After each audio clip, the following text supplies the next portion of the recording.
ॐ नमो वज्रायाणम्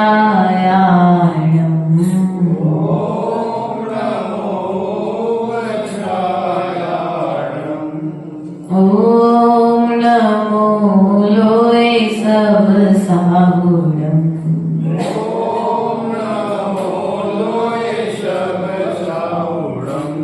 तीनी भुवन में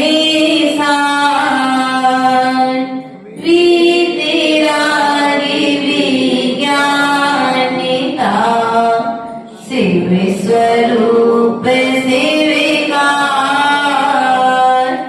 नमो त्रियोगी संहारी की।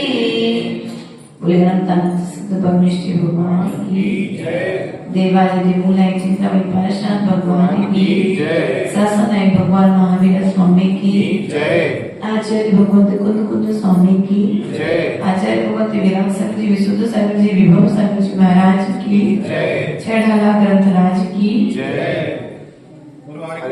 श्री माता जी की जय, शंकर की जय।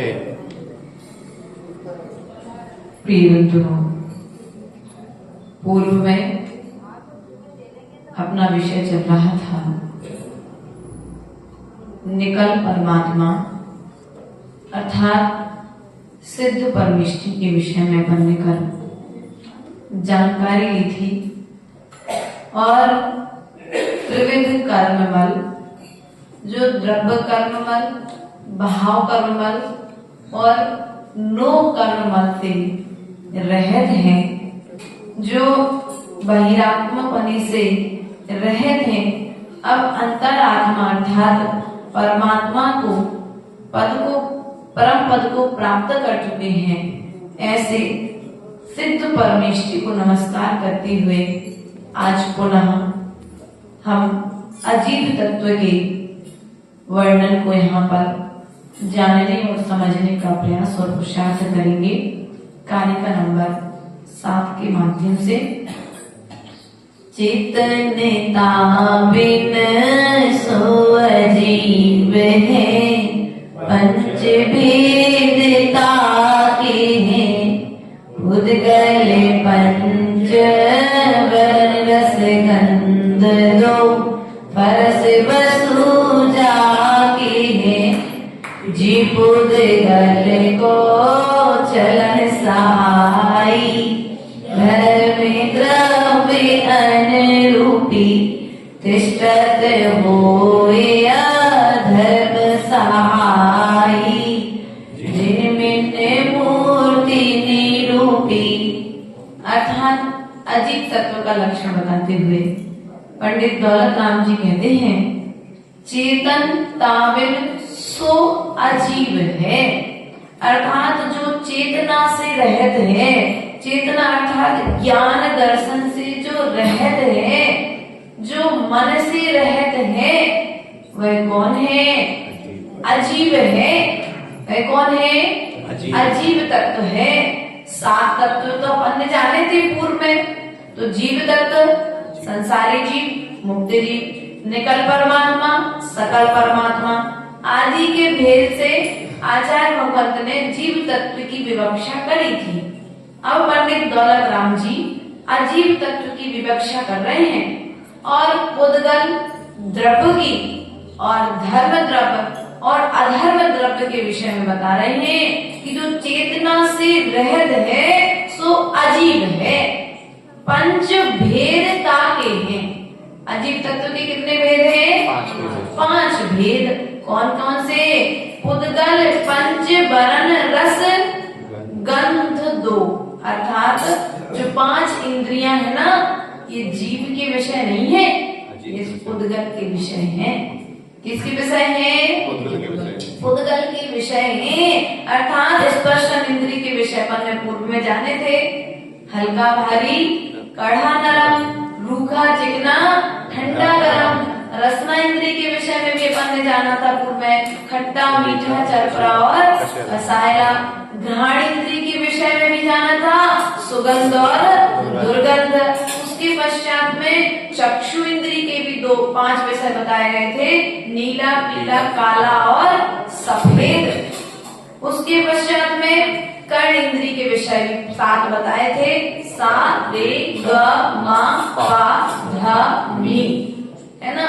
इस प्रकार से जो इन पुद्गल के विषयों से जो रहत है, फरस मतलब स्पर्श, फरस मतलब स्पर्श बसु जाके हैं, अर्थात यहाँ पर कहते हैं जो स्पर्शन इंद्री है उसके 8 विषय हैं। बसु अर्थात 8 विषय, स्पर्शन इंद्री के 8 विषय हैं, रसना इंद्री के 5 विषय हैं, गंध घ्राण इंद्री के 2 विषय हैं और अपने चक्षु इंद्री के 5 विषय और कर्ण इंद्री के 7 विषय हैं। जो इन सब को जानता है, समझता है, वह कौन है? जानने वाला जीव है। लेकिन ये किसके आश्रित हैं? अजीव के आश्रित हैं। जीव पुद्गल को चलन सहाय, क्या कहते हैं तीसरी लाइन में? जो पुद्गल द्रव्य को चलने में सहायक है। बताओ, ध्यान देना। जो पुद्गल द्रव्य को चलने में सहायक है वह धर्म द्रव्य है। कौन है वह? बिना धर्म द्रव्य के आप चल नहीं सकते और बिना अधर्म द्रव्य के आप ठहर नहीं सकते। अर्थात जो चलने में सहायक है सो धर्म द्रव्य, और जो ठहराने में सहायक है वह अधर्म द्रव्य, और जो स्थान देने में सहायक है, क्या? स्थान देने में। एक तो ठहर गए, ठहरने के बाद जो आकाश द्रव्य आपको मिला है वह आकाश द्रव्य जो है वह कौन सा द्रव्य है? स्थान, जो ठहरने में जो सहायक है, जो स्थान मिला है वह आकाश द्रव्य का कार्य है। अर्थात जीव पुद्गल को चलन सहायी धर्म द्रव्य अनुरूपी त्रिष्टत होए अधर्म सहायी जिन बिन मूर्ति निरूपी। अर्थात यहाँ पर कहते हैं कि यह जो द्रव्य है जो चलने में सहायक है वह धर्म द्रव्य, जो ठहराने में सहायक है वह अधर्म द्रव्य कहलाता है। किसके लक्षण बताइए? जीव के। जीव के बताए कि अजीब के?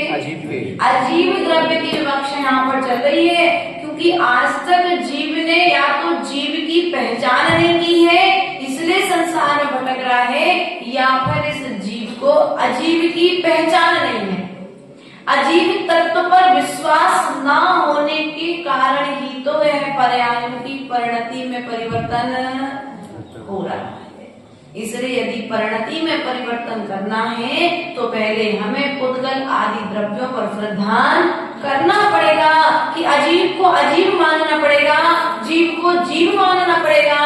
लेकिन जीव अजीब को जीव मान करके बैठा है और जीव को अजीब मान करके बैठा है, इसलिए संसार में परिभ्रमण व्यवस्था जारी है। अर्थात आचार्य पंडित दौलतराम जी कार्यक्रम नंबर 8 के माध्यम से कहते हैं, सकल द्रव्य को बास जास में सो आकाश पिछानो। क्या कह रहे? जो सभी द्रव्य हैं जो स्थान देने में सहायक है, बास अर्थात जिनका निवास है जिसमें, उसे क्या कहते हैं? आकाश द्रव्य कहते हैं। नियत वर्तना निस्दिन सो व्यवहार काल परिमाण। द्रव्य कितनी होती है? बोलो तो। तत्व 7 होते हैं भैया, द्रव्य 6 होती हैं। 6 द्रव्यों में धर्म पुद्गल, धर्म अधर्म। जीव तो अपन ने पूर्व में सुन ही लिया, लेकिन अभी कितने द्रव्य की चर्चा हो गई? पुद्गल द्रव्य की, अधर्म द्रव्य की और धर्म द्रव्य की और आकाश द्रव्य की। अब काल द्रव्य किसे कहते हैं? तो यहाँ पर कहते हैं काल द्रव्य के 2 भेद हैं। कितने भेद हैं काल द्रव्य के? 2 भेद हैं। एक तो निश्चय काल और दूसरा व्यवहार काल। निश्चय काल किसे कहते हैं? तो जैसे कुंभकार का घड़ा बनते देखा कभी आपने?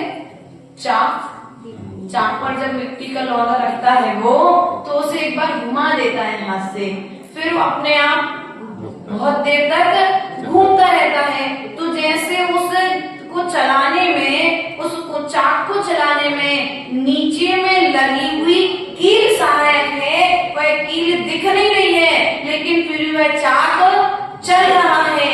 उस उसी प्रकार से आचार्य भगवान कहते हैं वह चाक की जो क्रिया है वह दिख नहीं रही लेकिन वह खील निमित्त है। उसी प्रकार से इस जीव को चलाने में जो सहायक है जो काल द्रव्य है वह निश्चय काल जानना चाहिए। अब व्यवहार काल किसे कहते हैं? तो व्यवहार काल अर्थात घड़ी, घंटा, मिनट, सेकंड आदि की व्यवस्था से व्यवहार काल को जानना चाहिए। सो अजीव अब आश्रम सुनी। अब क्या कह रहे हैं? अभी तक तुमने अजीव तत्व की व्यवस्था समझी है। उद्गल को जान लिया, आकाश को जान लिया, धर्म को जान लिया, अधर्म को जान लिया, काल को जान लिया, लेकिन अब आश्रव तत्व को भी जान लो। तो क्या कहते हैं? सो अजीव अब आश्रव सुनी। मन वच काय त्रयोगा।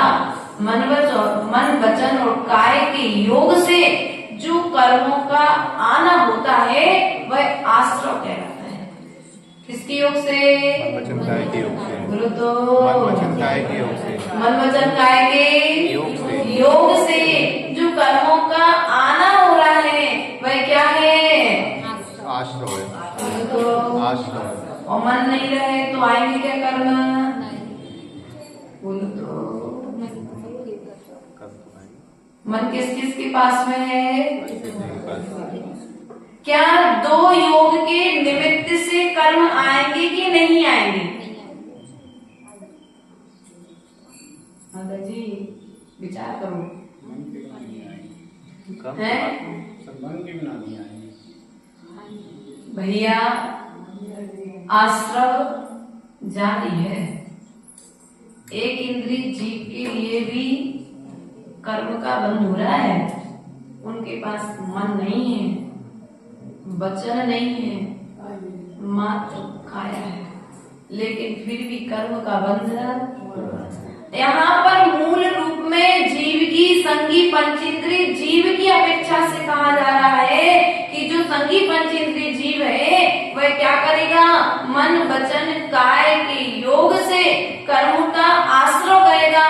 लेकिन एक इंद्रिय, दो इंद्रिय, तीन इंद्रिय, चार इंद्रिय और असंगी पंचेंद्रिय जीव हैं, क्या ये आश्रय नहीं करेंगे? तो इन्हें आश्रय भी होगा और कर्म का बंध भी होगा, क्योंकि भीतर में संज्ञा, आहार, वय, मैथुन, परिग्रह आदि जो संज्ञाएं हैं, ये संज्ञाएं भी तो कार्य करेंगी कि नहीं करेंगी? या ऐसा कह सकते हैं कि नया आश्रय नहीं होगा, जो पुराना उन्होंने किया हुआ है वह पुराना कर्म तो उनके लिए भोगना। अर्थात ये जीव जो है अब अर्थात मन वचन काय के योग से जो कर्मों का आना है वह आश्रय कहलाते हैं। मिथ्या अविरति अरु कसाय पर मान सहज उपयोगा। अब क्या कहते हैं? मिथ्यात्व के कारण क्या होता है? मिथ्यात्व, अविरति और कसाय और प्रमाद, सहज आत्मा की प्रवृत्ति आश्रय का कारण है। आश्रय के कितने भेद होते हैं? बोलो तो। कितने भेद होते हैं? कौन कौन से भैया? द्रव्याश्रय और भावाश्रय की अपेक्षा से आपने मूल रूप में 24 ठाना पढ़ा हो तो आश्रय के कितने भेद होते हैं? कितने भेद होते हैं? 57 भेद होते हैं। कितने भेद होते हैं? 57 भेद होते हैं। अर्थात एक जीव, कितने जीव? एक जीव 57 प्रकार से कर्मों का आश्रय कर सकता है। व्यवस्थाएं तो देखो, 57 प्रकार से पाप करने की 57 प्रकार की व्यवस्था बताए। 57 प्रकार से ही अन्य और भेद प्रभेद होते जाते हैं। अब वे 57 भेद कौन कौन से हैं? कोई बताएगा? आश्रय के 57 भेद कौन कौन से हैं माता जी? 5 मिथ्या, 12 आवरण, 15 योग, 25 कसाय। बहुत बढ़िया। 25 कसाय, 15 प्रकार का प्रमाण और 12 प्रकार की अविरति। कितने हो गए? 5 प्रकार का मिथ्या हो गए 57। इस प्रकार से यह जो जीव है अब वे 25 दशाएं कौन कौन सी है? तो अनंतानुबंधी क्रोधमान माया लोभ, अप्रत्याख्यान क्रोधमान माया लोभ, प्रत्याख्यान क्रोधमान माया लोभ, संजुलन क्रोधमान माया लोभ, हास्य रति अरति शोक भय जुगुप्सा स्त्री वेद पुरुष वेद और नपुंसक वेद। ठीक है। उसके पश्चात में 15 प्रकार का प्रमाद। तो 15 प्रकार का प्रमाद कौन सा है भैया? 5 इंद्रिय का, 4 विकथा, 4 कसाय, 5 इंद्री, 1 निद्रा और 1 स्नेह। इस प्रकार से जो 15 प्रकार का प्रमाद हो गया, उसके पश्चात 12 प्रकार की अविरति कौन सी है? जीवों पर 6 प्रकार की जीवों की हाँ विराधना करना। हाँ और पचेंद्रिय जो है उन पर श्रद्धा नहीं रखती, तो उनकी विराधना करना। सत्कार जीवों की विराधना करना और पचेंद्रिय और मन, पचेंद्रिय और एक छठा मन, 5 इंद्रियों मन के द्वारा जीवों की विराधना करना। उसके पश्चात में 5 प्रकार का मिथ्यात्व है। मिथ्यात्व, अविरति, प्रमाद, कसाय और योग। अर्थात यहाँ पर जो होता है अविरति, अविरति की व्यवस्था आपने समझ ली थी, चतुर्थ गुण स्थान बढ़ती। कसाय की व्यवस्था जो आत्मा के गुणों का घात करती है, जो आत्मा को कसती है, उसे कसाय कहते हैं। प्रमाद अर्थात जो प्रमाद पूर्ण आपकी क्रियाएं हैं, कौन सी क्रियाएं हैं? प्रमाद पूर्ण क्रियाएं हैं, उसे प्रमाद कहते हैं।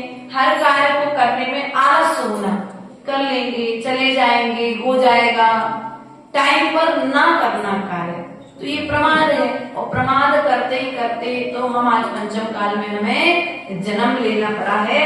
तो यहाँ पर आचार्य भगवान कहते हैं मूल कारण जो यहाँ पर है संसार परिभ्रमण का, आश्रम का सबसे बड़ा कारण भैया, दुख का सबसे बड़ा कारण यदि कोई है तो वो है मिथ्या।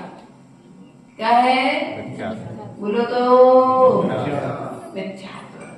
अब ऐसे मिथ्यात्व को आपने लिया तो आचार्य भगवान कहते हैं मिथ्यात्व, अविरति, प्रमाद, कसाय और योग, इनको अपन ने एक एक नंबर दे दिया।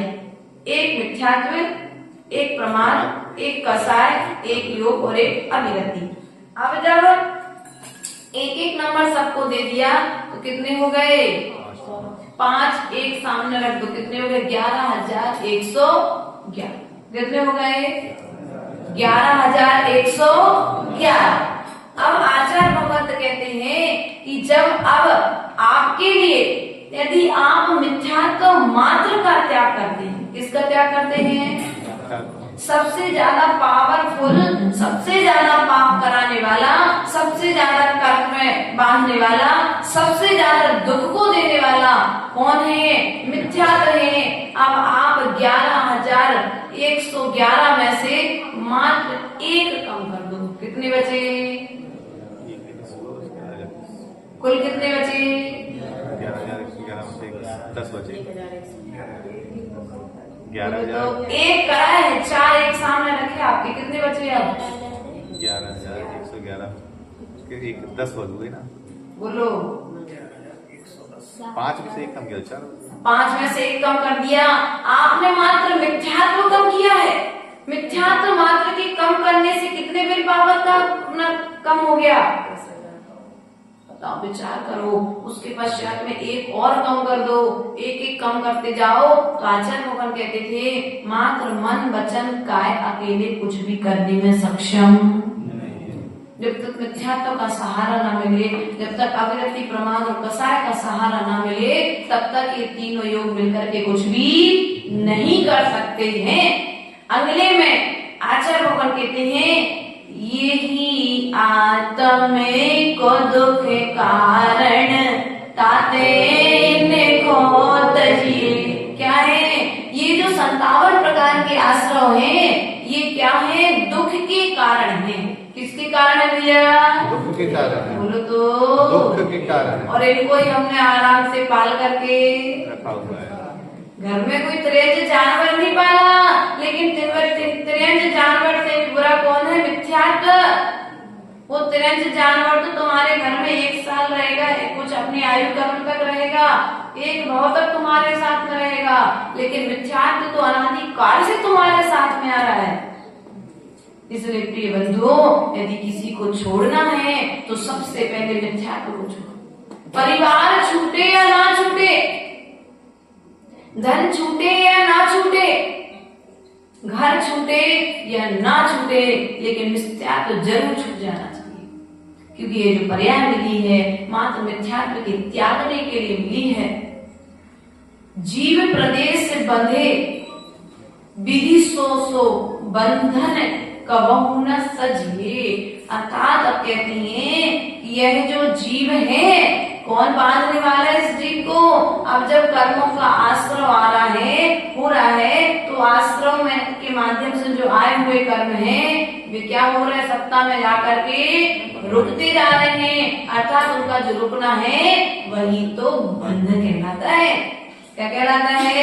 बंध कहलाता है। कर्मों का बंध कौन सा है? आश्रयों के माध्यम से आए हुए कर्मों का रुक जाना बंध कहलाता है। समदम तेजो कर्म नामे सो संबर आदरिये। अर्थात यहाँ पर क्या कहते हैं? कसायों का उपशम और इंद्रियों की मन की विजय से कर्म नहीं आना संबर तत्व कहलाता है। क्या कहलाता है? समदम। अर्थात यहाँ पर कसम अर्थात कसायों के उपशम से। किसके उपशम से? कसायों के उपशम से और इंद्रियों के दमन से।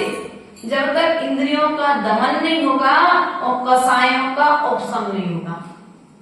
समन और दमन शब्द समझ में आएगा कुछ?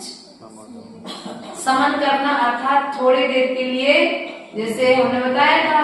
उपशम कैसे होता है कि कचरा था पानी में, थोड़ी सी फिटकरी घुमा दी, पूरा कचरा नीचे बैठ गया तो क्या हो गया है? उपशम हो गया। और कसायों का दमन करना, क्या करना? अर्थात दबाना। कसाय आ रही है लेकिन फिर भी कई बार आप लोग कहते भैया हम तो खून के घूंट से रह जाए। क्या कहते? हम तो घूंट से पी के। कई बार गुस्सा आती ना आप लोगों को, तो जानबूझ करके भी नहीं करते। क्यों नहीं करते?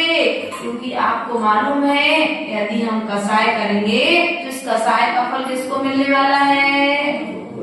बोलो तो। यहाँ पर जो अपन कहते ना, तो ये जो कसाय को आप करने से रोकते हो ना, उसी को तो कहते हैं दमन करना। क्या करना? दमन करना। जानबूझ करके बार बार प्यास लग रही है लेकिन फिर भी आपने कह दिया नहीं, आज अष्टमी है, आज मैं बाजार की कोई वस्तु नहीं खाऊंगा, आज मैं बार बार पानी नहीं पीऊंगा। भीतर में तो इच्छा हो रही थी कि गर्मी लग रही तो मंदिर में पंखा चालू कर लें, लेकिन आज अष्टमी है, आपने नियम लेकर के रखा है, तो आप क्या करोगे? पंखा चालू। आप इच्छाओं का निरोध करना ही तो इंद्रियों का दमन करना है।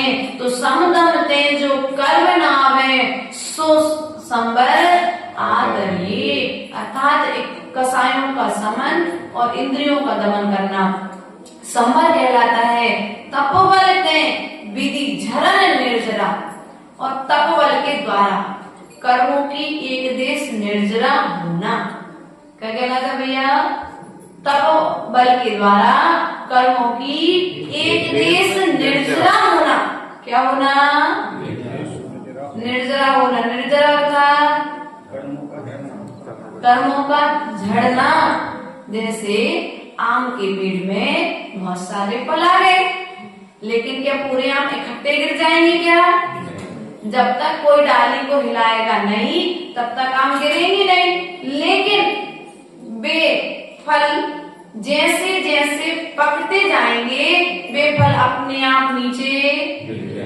बस जो निर्जरा है, तो जैसे आम पक रहा है अपने आप गिर रहा है, उसी प्रकार प्रकार से हमारे कर्म भी जैसे उनका अवसान पूरा हो रहा है, उनकी स्थिति पूरी होती है, वे उदय में आकर के झड़ करके वापस चले जाते हैं, फिर कभी उदय में आने वाले नहीं हैं। अर्थात यहाँ पर पंडित दौलतराम जी आश्रव तत्व की और निर्जरा तत्व की और बंध तत्व की विवक्षा बताते हैं हमारे लिए। आश्रव, बंध और निर्जरा से बचने की बात कह रहे हैं। यदि करना ही है तो आचार्य गुरुदेव कहते हैं संवर और निर्जरा करो, आश्रव और बंध मत करो, क्योंकि जो किया है वही कर झड़ाना भी बहुत कठिन है। लेकिन हमारी स्थिति क्या है, पुराने कर्म तो छूटे नहीं है और नए कर्म और हम बांधते चले जा रहे हैं। बताओ अब कल्याण होगा कैसे? पंचम काल में भी हम प्रमाद के साथ में पाप कर रहे हैं, अर्थात हमारा जो पाप है वही तो प्रमाद है। और ऐसे पापों का त्याग हम या तो इंद्रियों के वशीभूत होकर के या मन की वशीभूत होकर के, हम किसकी बात मान रहे भैया? इंद्रियों की बात मान रहे कि मन की बात मान रहे? मन की बात मान रहे हैं। नौकर था मन, इंद्रियां तो मालिक थी, लेकिन मन ने कहा कि ठंडा पानी लाओ, तो तत्काल पहुंच गए ना। ये विषय पर अपन बहुत अच्छे से पूर्व विवक्षा कर चुके हैं, इसलिए ज्यादा प्रकाश न डालते हुए हम आपसे यही कहेंगे कि ये पंच इंद्रियों के वशीभूत होकर के हमने आश्रव अनादिकाल से किया है, अनादिकाल से कर्मों को बांधा है। लेकिन ये जो वर्तमान मनुष्य पर्याय मिली है, आपको कर्मों को झड़ाने के लिए मिली है, कर्मों को खपाने के लिए मिली है, कर्मों को बांधने के लिए नहीं मिली है। इसलिए प्रयास और पुरुषार्थ आपका यही होना चाहिए कि आपके कर्म झड़े लेकिन कर्म बंधे ना।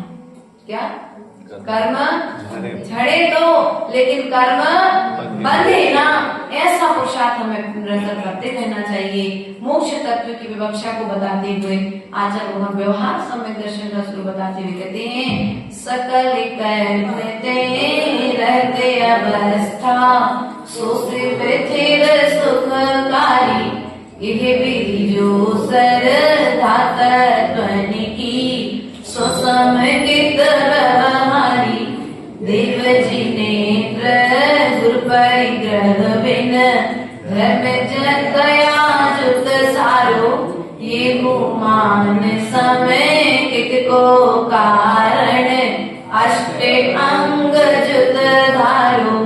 अर्थात यहाँ पर कहते हैं सकल कर्म ते रहत अवस्था। कैसी अवस्था? जो समस्त प्रकार के जो कर्म है, सकल कर्म ते रहत अवस्था सुस्थिर सुखकारी। अर्थात क्या है? वह शिव अर्थात मोक्ष अवस्था है, सिद्ध अवस्था है। और किसको देने वाली है? शाश्वत। ओ विधान की दादी सुनाइए। जो सुख अर्थात शाश्वत अवस्था है, वह शाश्वत अवस्था कर्मों से रहित अवस्था है। अर्थात जो शाश्वत सुख यदि आपको चाहिए है तो किसको प्राप्त करना पड़ेगा? मोक्ष कैसे मिलेगा? विधान तो घर में है, विधि भी आ जाएगी, लेकिन मोक्ष नाम के मोक्ष तो मिल जाएंगे, लेकिन काम का मोक्ष घर में समाज में नहीं मिलेगा। काम का मोक्ष तो तुम्हारे भीतर में ही है। कहाँ पर है? तुम्हारे भीतर में ही है। अब भीतर के मोक्ष को जागृत करने के लिए तुम्हें पुरुषार्थ करना पड़ेगा। मूल रूप से पाप को त्याग करना पड़ेगा। जिसको त्याग करना पड़ेगा कम से कम अपने शक्ति के अनुसार तो पाप का त्याग। यह विद सो सर्वधा तत्वन की। आगे कहते हैं इस प्रकार जो तत्वों की सातों तत्वों का अटल श्रद्धा करना है, वही व्यवहार सम्यक दर्शन जानना चाहिए। क्या कहा? सो संकेत व्यवहारी। संकेत अर्थात व्यवहार सम्यक दर्शन जानना चाहिए। श्रद्धा तत्वन की। श्रद्धा अर्थात श्रद्धान करता है। श्रद्धा अर्थात जो श्रद्धान करता है, ईश्वर श्रद्धान करता है। इन सात तत्वों पर जैसा स्वरूप बताया है वैसा श्रद्धान करता है, ऐसा मानना व्यवहार सम्यक दर्शन है। देव जिनेन्द्र गुरु परिग्रह बिन। और क्या कहते हैं, जो सच्चे देव हैं उनका स्वरूप क्या है, जो वितरागी हैं, सर्वज्ञ हैं और हितोपदेशी हैं। वे कौन है, वे देव हैं। गुरु का स्वरूप जो बताया है, जो परिग्रह से रहित हैं, वे गुरु कहलाते हैं। धर्म दया जुत सारो, अर्थात वितराग गुरु तथा सारभूत अहिंसा धर्म, जैन धर्म, इन सबको सम्यक दर्शन का कारण जानना चाहिए। किसका कारण है ये, दया विशुद्धो धम्मो, वस्तु स्वभावो धम्मो। अपन जो मानते हैं दया करना भी धर्म है और वस्तु के स्वभाव में रमण करना भी धर्म है। लेकिन हम दया तो करते हैं, लेकिन अपने ऊपर दया, पर के ऊपर तो दया अनादिकाल से कर रहे हैं, लेकिन अपने ऊपर दया हमने एक बार यदि अपने ऊपर दया कर लेते तो शायद हम संसार से पार। हमें दुनिया पर दया आ रही है, दूसरे के दुख को देख करके दुखी हो रहे हैं, लेकिन हम अपनी ओर दृष्टि कि कल एक दिन हमारे जीवन में भी ऐसा दिन, और हमारे जीवन में ऐसा दिन आए उसके पहले हम उस दुख का ही त्याग, जीव का त्याग कर रहे हैं हम, लेकिन दुख का त्याग नहीं कर रहे। कार्य का त्याग कर रहे, कारण का त्याग नहीं कर रहे हैं। इसलिए प्रिय बंधु, कार्य कारण व्यवस्था बहुत बड़ी है आज। और कहते हैं ये हूँ मान संकेत को कारण, अष्ट अंग जुत धारो। ऐसा मान करके सम्यक दृष्टि जीवों को 8 अंगों का पालन करना चाहिए। वे 8 अंग कौन कौन से हैं, निसंकित, निकांक्षित, निर्विचिकित्सा, अमूढ़ दृष्टि, उपगोहन, स्थितिकरण, वात्सल्य और प्रभाव। कितने अंग हो गए, काय के हैं ये 8 अंग, सम्यक दर्शन के। तो देव शास्त्र गुरु को मानता है, जानता है, वही 8 अंगों का पालन करने वाला सम्यक दृष्टि श्रावक होता है। ऐसा हमारे लिए आज यहाँ पर इन गाथाओं के माध्यम से जानने और समझने का पुरुषार्थ करना चाहिए। आज बड़ी ही प्रसन्नता है कि आपके बीच में आर्यका रत्न संघश्री माता जी और आर्यका रत्न सभाश्री माता जी आपके बीच में विराजमान हैं, जिन्होंने